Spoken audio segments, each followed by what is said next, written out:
नमस्कार दोस्तों, मैं प्रियजीत दास आपके लिए ब्लॉक डायग्राम रिडक्शन के बारे में बताने जा रहा हूँ। तो ब्लॉक डायग्राम रिडक्शन होता क्या है? कोई भी सिस्टम हो, उसको कॉम्प्लिकेटेड सिस्टम हो, उसको सॉल्व करने के लिए हम ब्लॉक डायग्राम रिडक्शन यूज करते हैं। तो सिस्टम क्या है? सबसे पहले हमें जानना जरूरी है सिस्टम क्या है। System consist of different elements और components to perform certain objective और सर्टेन टास्क। तो यहाँ पे ये ब्लॉक डायग्राम में हम वो सिस्टम को रिप्रेजेंट किए हैं। तो इस ब्लॉक डायग्राम को हम दोबारा यहाँ पे ड्रॉ करते हैं ताकि टाइम कम लगे और सॉल्व कम समय में हम अच्छे से सॉल्व कर सकते हैं।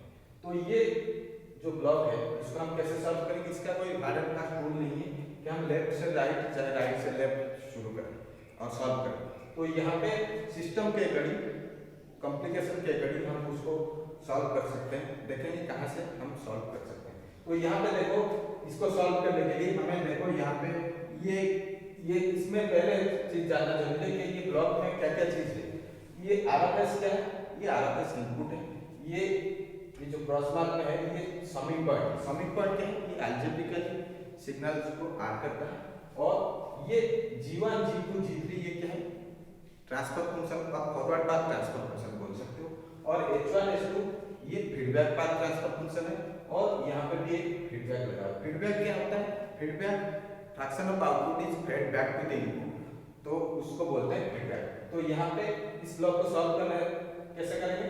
देखो यहाँ पे इसको बोलते हैं टेक ऑफ पॉइंट। एक टेक ऑफ पॉइंट वही होता है जो एक पॉइंट से हम मोर देन वन सिस्टम को और मोर देन वन ब्लॉक को सिग्नल दे सकते हैं। तो वो टेक ऑफ पॉइंट होता है। एक चीज यहाँ पे ध्यान में रखना है कि जो टेक ऑफ पॉइंट है, यहाँ एक पॉइंट से मल्टी पॉइंट को और मल्टी सिस्टम को अगर सिग्नल देते हैं, वो सिग्नल सब जगह सेम रहता है। तो यहाँ पे इस टेक ऑफ पॉइंट को अगर हम इस तरफ कर देंगे, ये जो टेक ऑफ पॉइंट को, तो हमें क्या हो जाएगा? ये G2 और G3 सीरीज में हो जाएगा, कैस्केड में हो जाएगा और उसको आराम से हम सॉल्व कर सकते हैं। तो ये जो अगर ये ब्लॉक को हम इस तरफ लाएंगे तो इसको कैसे लाएंगे? और हमें एक चीज ध्यान में रखना है, जो ब्लॉक को शिफ्ट करेंगे तो हमें ओवरऑल जो सिग्नल है वो अनअल्टर्ड होना चाहिए और वो सेम रहना चाहिए। जैसे हम यहाँ पे टेक ऑफ पॉइंट को, तो सबसे पहले इसको सॉल्व कैसे करेंगे? तो ये टेक ऑफ पॉइंट से ये टेक ऑफ पॉइंट को हम यहाँ से यहाँ शिफ्ट करा देंगे तो ताकि ये आसानी से सॉल्व हो सकता है। तो टेक ऑफ पॉइंट को कैसे ये करेंगे? एग्जांपल ले रहे हैं यहाँ पे। जैसे ये एक सिस्टम है जिसका transfer function G of S है और R ऑफ S कोई सिग्नल जा रहा है और यहाँ पे टेक ऑफ पॉइंट है बिफोर द ब्लॉक। तो बिफोर द ब्लॉक है तो यहाँ पे क्या सिग्नल मिलेगा? RS into G of S। यहाँ पे क्या मिलेगा? R of S। तो हमें ध्यान में रखना है कि अगर टेक ऑफ पॉइंट को यहाँ से बिफोर द ब्लॉक को आफ्टर द ब्लॉक करेंगे तो सिस्टम जो सिग्नल है वो चेंज करेगा, ताकि यहाँ पे जैसे ये ब्लॉक है तो G ऑफ S यहाँ पे, तो R ऑफ S यहाँ जा रहा है, तो हमें यहाँ क्या मिलेगा? RS into GS। और यहाँ पे क्या मिला है? RS into GS। कोई सिग्नल यहाँ पे भी मिलेगा, लेकिन हमें पहले क्या मिला था? R ऑफ S मिला। तो हमें जिस ब्लॉक से बात करेंगे उस ब्लॉक को क्या करते हैं? डिवाइड करते हैं, ताकि यहाँ पे क्या है? G ऑफ S मान लो, तो 1 बाय G ऑफ S कर देंगे तो यहाँ पे क्या सिग्नल मिलेगा? R of S। तो हमें जो सिग्नल है वही सिग्नल होगा ताकि हम इसको चेंज कर सकते हैं। तो यहाँ पे वही चीज इंप्लीमेंट करेंगे। तो यहाँ पे अगर ये टेक ऑफ पॉइंट को यहाँ पे कर before shift the take off point before G3 block after G3 block, तो यहाँ पे क्या चेंजेस हो जाएगा? यहाँ पे किस ब्लॉक की बात कर रहे हैं? ये G3 ब्लॉक की बात कर रहे हैं। तो ये क्या हो जाएगा? H1 divide bye G3।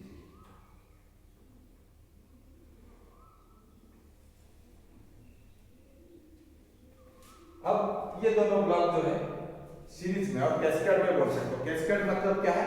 Cascade मतलब एक का आउटपुट दूसरे के इनपुट में कनेक्टेड है और सीरीज में। तो सीरीज में हर समय सीरीज में कोई ब्लॉक है तो उसको क्या करते हैं? मल्टीप्लाई करते हैं। अगर पैरेलल में होता है, जैसे G1 यहाँ G3 यहाँ पे और एक ब्लॉक G2 यहाँ पे, तो ये पैरेलल में है तो ऐड होगा। तो यहाँ पे सीरीज है तो हम इस ब्लॉक को सॉल्व कर सकते हैं कि ये जो ब्लॉक है 2 ब्लॉक्स आर इन कैस्केड और G2 G3 blocks are in cascade. तो इसको हम क्या कर सकते हैं? मल्टीप्लाई करेंगे। तो मल्टीप्लाई करें तो क्या होगा? G2 into G3। बाकी जो सिस्टम है वो अनचेंज है। अब ये जो सिग्नल है, यहाँ देखो ये जो एरो मार्क डायरेक्ट कर रहा है, तो ये क्या है? एरो मार्क डायरेक्ट कर रहा है। ये सिग्नल फ्लो कहाँ से किस डायरेक्शन में जा रहा है वो बता रहा है। तो ये देखो ये क्लोज लूप बन गया।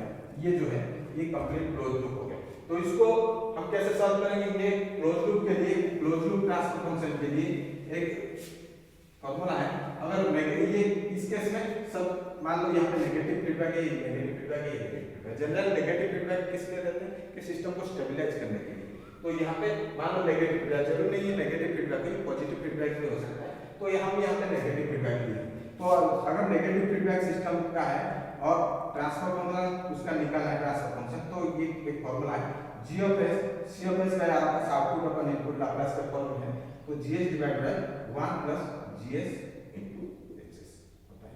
तो यहाँ पे अगर नेगेटिव फीडबैक है तो यहाँ पे पॉजिटिव हो जाएगा, अगर पॉजिटिव फीडबैक होगा तो ये नेगेटिव हो जाएगा, ये ध्यान रखना है। ठीक है, तो यहाँ पे g ऑफ s क्या हो जाएगा? फॉरवर्ड पाथ ट्रांसफर फंक्शन यहाँ पे क्या है? g2 और g3। तो इसको हम क्या लिख सकते हैं? तो इस ब्लॉक को अगर सॉल्व करते हैं cs बाय rs, अगर उसी ब्लॉक को ये क्लोज लूप को सॉल्व करते हैं तो cs बाय rs क्या हो जाएगा? gs क्या है यहाँ पे? g2 into g3 divide by 1 plus gs क्या हो जाएगा? g2 into g3 gs into hs। hs क्या है? hs क्या है यहाँ पे? h2। तो ये जो है ये ब्लॉक को हम ये क्लोज लूप को अगर सॉल्व करें तो ये क्या हो जाएगा? समिंग पार्ट एलिमिनेट हो जाएगा। तो हम इसको लिख सकते हैं, ये कंप्लीट ब्लॉक को हम फिर से दोबारा रिराइट कर सकते हैं। g2 into g3 divide by 1 plus g2 into g3 into h2। ठीक है, तो और बाकी जो ब्लॉक है वो अनचेंज है। तो यहाँ पे क्या है? ये देखो, ये जो है दो ब्लॉक सीरीज में है, कैस्केड में है। तो इसको हम कैसे ये करेंगे? ये सीरीज में है, आपको पहले भी बता चुका है, सीरीज में अगर है तो ये मल्टीप्लाई हो जाएगा। तो हम इसको फिर ब्लॉक को हम क्या कर सकते हैं? Two blocks are in cascade, this block and this block. तो इसको हम क्या कर सकते हैं? इसको दोबारा रीड्रॉ करना पड़ेगा। तो ये क्या हो जाएगा? g1 into g2 into g3 divide by 1 plus g2 g3 h2। तो अब देखो, अब ये क्या हो गया? यहाँ पे सिग्नल जा रहा है, तो ये क्या हो गया? ये क्लोज लूप बन गया। ये क्लोज लूप बन गया, तो क्लोज लूप बन गया। तो इसका क्या है? इसको अगर सॉल्व करेंगे तो हमें फॉर्मूला पता है cs by rs equal to gs divide by 1 plus gshs। Negative feedback है, इसमें पॉजिटिव होगा तो ये नेगेटिव हो जाएगा 1 माइनस gshs। तो यहाँ पे c of s by rs निकालेंगे तो क्या हो जाएगा? cs क्या है? cs बाय rs क्या हो जाएगा? gs क्या है यहाँ पे? g1 g2 g3 divide by 1 plus g2 into g3 into h2। ये कंप्लीट gs हो गया। और hs क्या है? h1 by g3 gs divide by 1 plus gs g1 g2 g3 divide by 1 plus g2 g3 h2 into h1 by g3। ठीक है, तो इसको सॉल्व करना है। तो इसको नीचे वाला पार्ट को, ये वाला पार्ट को एलसीएम ले लो। तो ये क्या हो जाएगा? इक्वल टू g1 दोबारा लिख रहे हैं g1 g2 g3 divide bye, ये तो आज इट रहेगा 1 प्लस g2 g3 h2, ये तो आज इट रहेगा डिवाइड बाय, ये पार्ट लिख देंगे 1 plus g2 into g3 into h2 plus g1 g2 into g3 g1 g2 g3।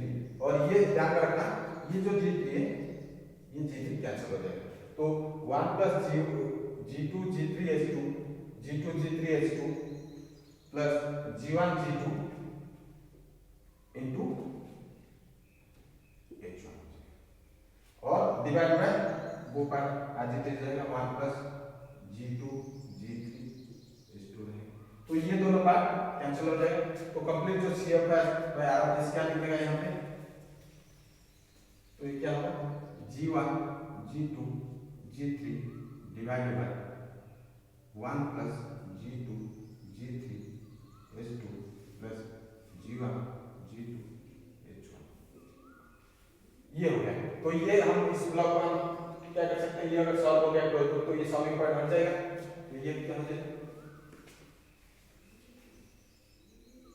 दोबारा डिवाइड करना पड़ेगा, रिड्रॉ करना पड़ेगा इसमें, तो ये क्या होगा, ये ऊपर लिखना पड़ेगा G1 G2 G3 divide by 1 plus G2 G3 H2 plus G1 G2 H1।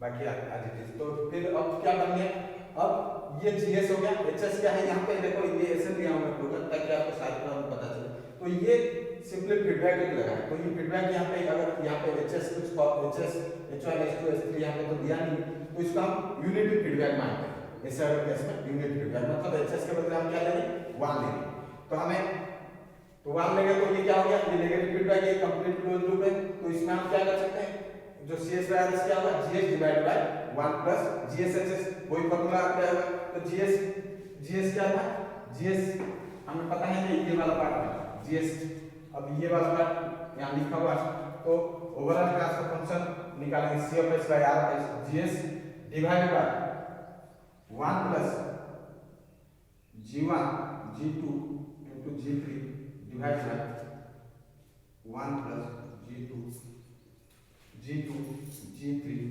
H2 plus G1 G2 H1 और इनटू 1, ये हो गया। अब इसको अब फिर दोबारा सॉल्व करो, CS by RS, CS divide by RS, ये क्या हो जाएगा, G1 G2 G3 divide by 1 plus G2 G3 H2 plus G1 G2 H1 divide by, इसको एलसीएम ले लेना, तो ये क्या हो जाएगा 1 plus G2 G3 H2 plus G1 G2 H1 plus G1 G2 G3 divide by 1 plus G2 G3 H2 plus G1 G2 H1, तो ये हो गया। अब ये दोनों बार कैंसिल हो जाए, तो कंप्लीट जो CFS बाय RS जो है वो क्या हो जाए, CFS बाय RS क्या हो जाए, CFS by RS, CFS by RS that is close loop transfer function G1 G2 G3 divide by 1 plus G2 G3 H2 plus G1 G2 H1 plus G1 G2 G3, तो ये हो गया complete transfer function और overall transfer function of the given system, this system, ठीक है। तो हम इसका जो ब्लॉक है कंप्लीट ब्लॉक क्या रिड्यूस हो गया, ये ऐसे हो गया, तो इसको हम दोबारा लिख रहे हैं G1 G2 G3 divide by 1 plus G2 G3 H2 plus G1 G2 H1 plus G1 G2 G3 और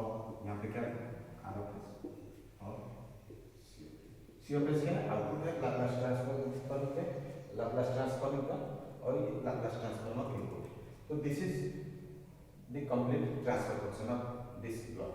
तो हम ऐसे करके हम ब्लॉक डायग्राम को सॉल्व कर सकते हैं। तो आपको अगर ये वीडियो पसंद आया तो लाइक शेयर सब्सक्राइब करना ना भूलें। थैंक यू दोस्तों।